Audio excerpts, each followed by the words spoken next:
P Jayarajan സർക്കാരിനെതിരെയും CPM-നെതിരായും കടുത്ത വിമർശനമാണ് അദ്ദേഹത്തിൻ്റെ ആത്മകഥയിൽ എഴുതിയിരിക്കുന്നത്.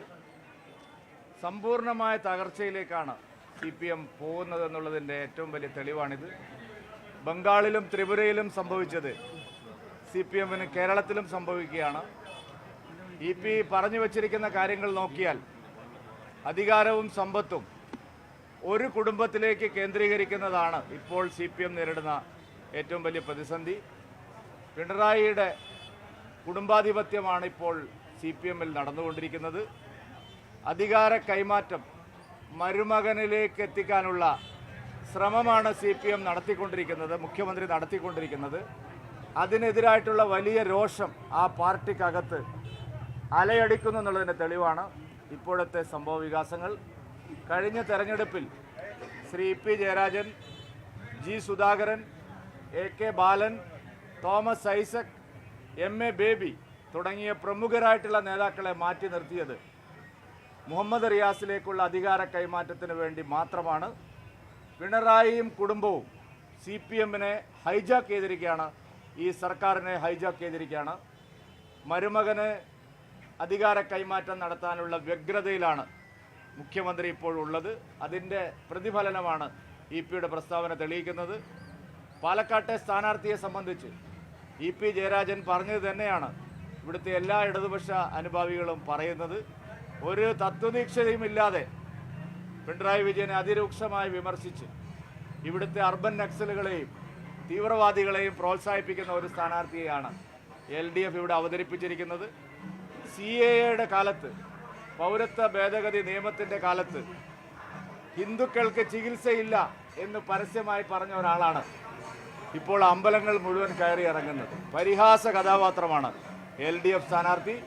CAA-യുടെ കാലത്ത് CAA അനുകൂലിക്കുന്ന ഭൂരിപക്ഷത്തിലെ ഒരാൾക്കും എൻ്റെ വീട്ടിൽ പ്രവേശനമില്ല, ചികിത്സയില്ല എന്ന് പറഞ്ഞ് നടന്ന ഒരു സ്ഥാനാർത്ഥി ഇപ്പോൾ കൽപ്പാത്തിയിൽ വന്ന് കുപ്പായം അഴിച്ചിട്ട് അഗ്രഹാരങ്ങൾ മുഴുവൻ നടക്കുകയാണ്.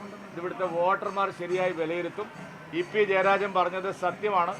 EP-യെ ഞാൻ അതിനെ അഭിനന്ദിക്കുകയാണ്. ഈ ഒരു സന്ദർഭത്തിൽ അങ്ങനെ തുറന്നു പറയാൻ EP തയ്യാറായത് അഭിനന്ദനാർഹമായിട്ടുള്ള കാര്യമാണ്. EP ഒന്നുകൊണ്ടും ഭയപ്പെടേണ്ട ആവശ്യമില്ല.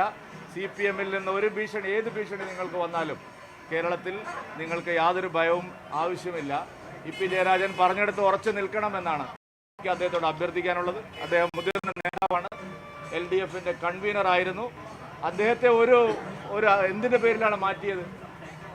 പ്രകാശ് ജാവ്ദേക്കറുമായി ഒരു കൂടിക്കാഴ്ച നടത്തിയെന്നുള്ളതിൻ്റെ പേരിലാണ് EP ജയരാജനെ സ്ഥാനത്ത് നിന്ന് മാറ്റിയത്. പക്ഷേ ഏത് പാർട്ടിയിൽ നിന്നും എപ്പോൾ വേണമെങ്കിലും വരുന്ന ആൾക്കാർക്ക് ടിക്കറ്റ് കൊടുക്കുന്ന ഒരു പാർട്ടി EP ജയരാജൻ പ്രകാശ് ജാവ്ദേക്കറെ 5 മിനിറ്റ് കണ്ടത് വലിയ അപരാധമായി എന്നാണ് പറയുന്നത്. അദ്ദേഹത്തോട് വലിയ നീതി നിഷേധമാണ് പിണറായി വിജയനും CPM-ഉം കാണിച്ചിട്ടുള്ളത്.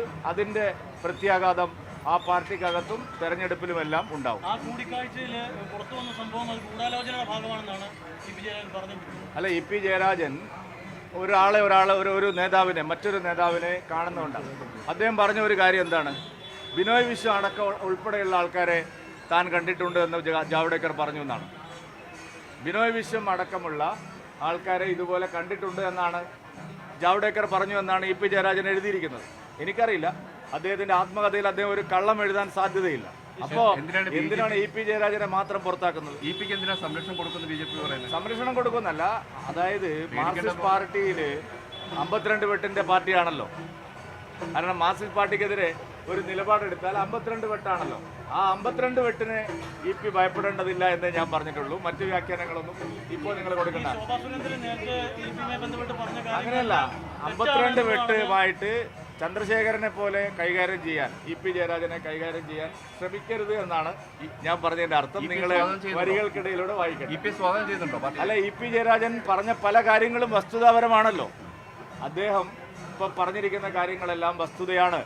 ഈ സരിനെ സ്ഥാനാർത്ഥിയാക്കിയതിനെ സംബന്ധിച്ച് ഏതെങ്കിലും ഒരു പാർട്ടിക്കാരന് ഇവിടെ താല്പര്യമുണ്ടോ? അദ്ദേഹത്തിന്റെ ചിഹ്നത്തിന്റെ പേര് പറയാൻ പോലും ഇവിടുത്തെ പാവപ്പെട്ട തൊഴിലാളികൾ, പാർട്ടിക്കാർക്കൊന്നും അറിയുന്നില്ല. അദ്ദേഹത്തിന് 9ാം സ്ഥാനത്താണ് അദ്ദേഹത്തിന്റെ ചിഹ്നം. ഇത് UDF-നെ സഹായിക്കാൻ വേണ്ടിയിട്ട് CPM നിർത്തിയിരിക്കുന്ന ഒരു സ്ഥാനാർത്ഥിയാണ്.